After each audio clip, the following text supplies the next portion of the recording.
Sveiki, pagaliau aš jums filmuoju video, kurį planavau nufilmuoti jau nuo lapkričio.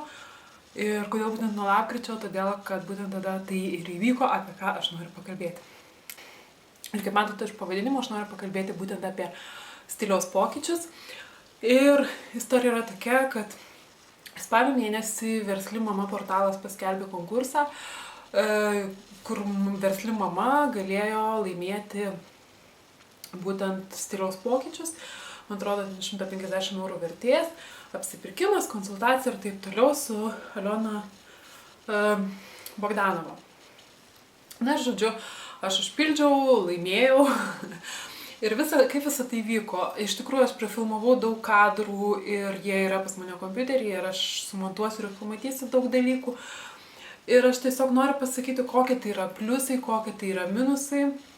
Tai pirmiausia, turbūt pliusai. Tai pliusai tikrai yra tai gerai, kad sužinai, kokie siluetai tau tinka, sužinai, kokios spalvos tau tinka, rūbų ilgiai, ką tau reikia slėpti, ką tau reikia pabrėžti. Tarkim, man negalima visiškai, kadangi neturiu išreikštos talijos, man negalima uždėtinių kišenių ant švarkų.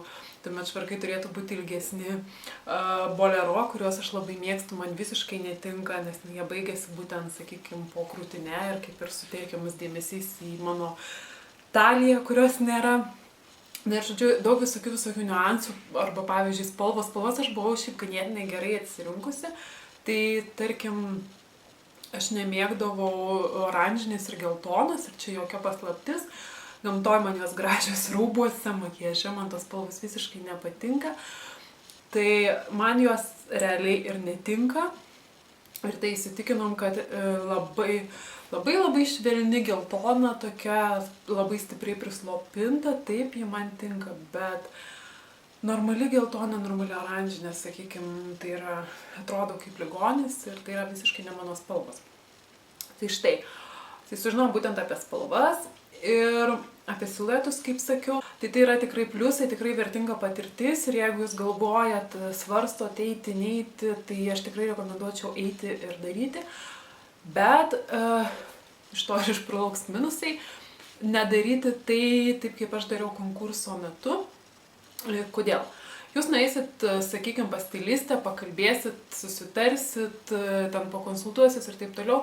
Ir žinos tik tai stilistė ir jūs, tarkim, žinosit, na ir šeimos nariai, kad jūs buvote kažkokiam tai projekte, kad jūs keitėte tą savo įvaizdį ir panašiai, bet nežinos labai daug žmonių. Tuo tarpu apie mane rašė straipsnį, po to vėliau vėl buvo rašoma apie Alioną, vėl prisiminta aš. Ir gaunasi toks kaip ir minusas tame, kad tai yra įsipareigojimas, kad tu nebegali pirkti bet ko, nebegali atrodyti bet kaip.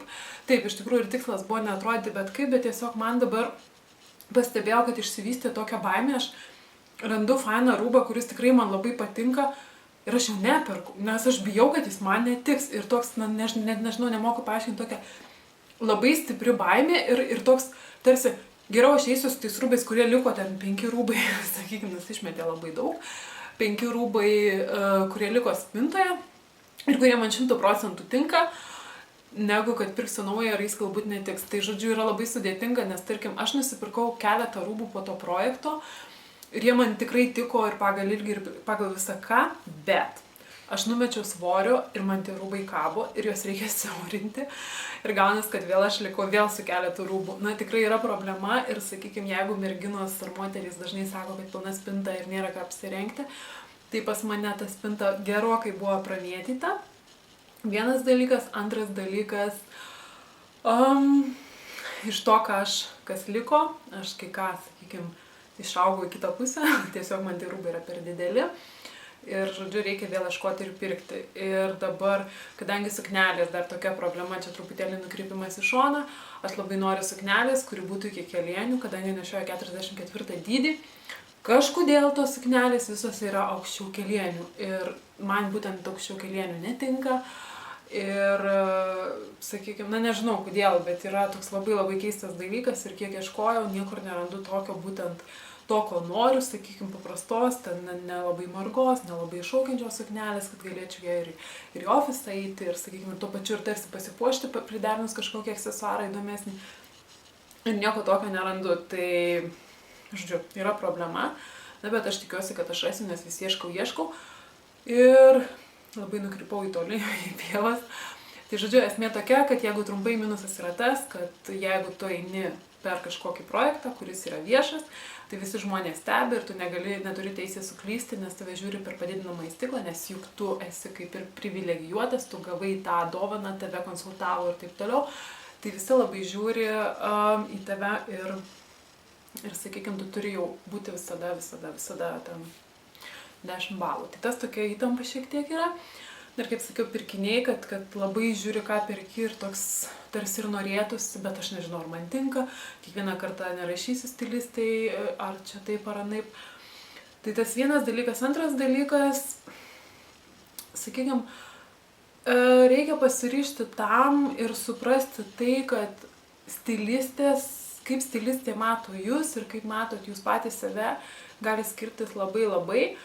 Ir sakykime, kai kuriuose vietose aš save mačiau visiškai kitaip, nei matė mane stilistė ir rūbai, sakykime, atskirai paėmus, kai kurie buvo gražus, bet derinys, finalinis, na, atrodė man ant manęs keistai, galbūt viskas ten ir buvo gerai, tiesiog man tai buvo neįprasta.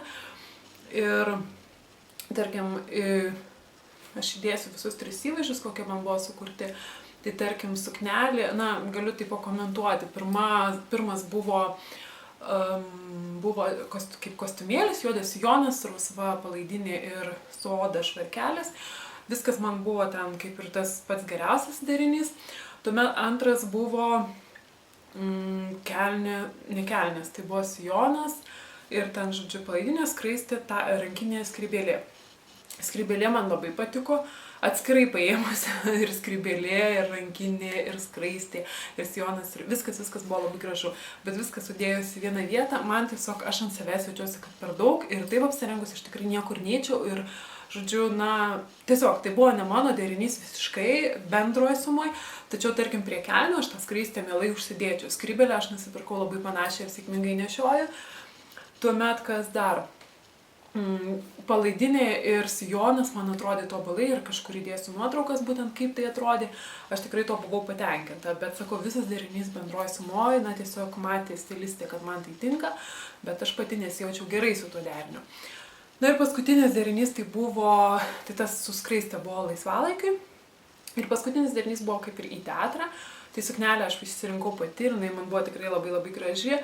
Tačiau dalykas toksai, kad, na, nežinau, man tas kailiukas būtent davė tokio, nežinau, aš asmeniškai turbūt nuimčiau tą kailiuką, būtent iš to paskutinio derinio ir galbūt daryčiau kitą šukuoseną.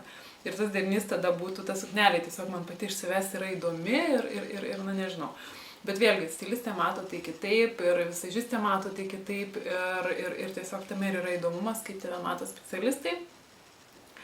Tai va, tai pabuvau, buvo tikrai labai įdomi patirtis ir tiesiog, na, galėčiau aš čia sakyti, aikčioti, kaip čia buvo viskas 100% super fine ir taip toliau, bet tiesiog norėčiau, kas ateityje planuoja dalyvauti su stiliste kažkokiame, sakykime, kaip čia projekte ar apskritai keisti įvaizdį, tai būtent išsikalbėkit ir sakykit, aš galbūt nemačiau to galutinio varianto, žiūrėdama, kai mes apsipirkinėjom, tiksliau matavomės rūbus, galbūt, na nežinau, kame čia buvo esmė, bet aš pirmą kartą dalyvavau tokiam dalyke ir neįsivaizdavau, ko tikėtis ir, sakykime, pabaigoje, kaip sakau, vėlgi, kažko kito tikėjusi ir taip, tai buvo vertinga patirtis, bet antrą kartą stovėti scenoje, tai va, aš tikrai nenorėčiau. Nežinau, man per daug kažko tokio. Tikiuosi bus naudinga kažkam, kas planuojate būtent tai daryti. Ir tiek, pakomentuokit, kaip jums patiko, kaip mano pokyčiai ir panašiai. Ir žodžiu, ačiū, kad žiūrėjot ir iki kitų video.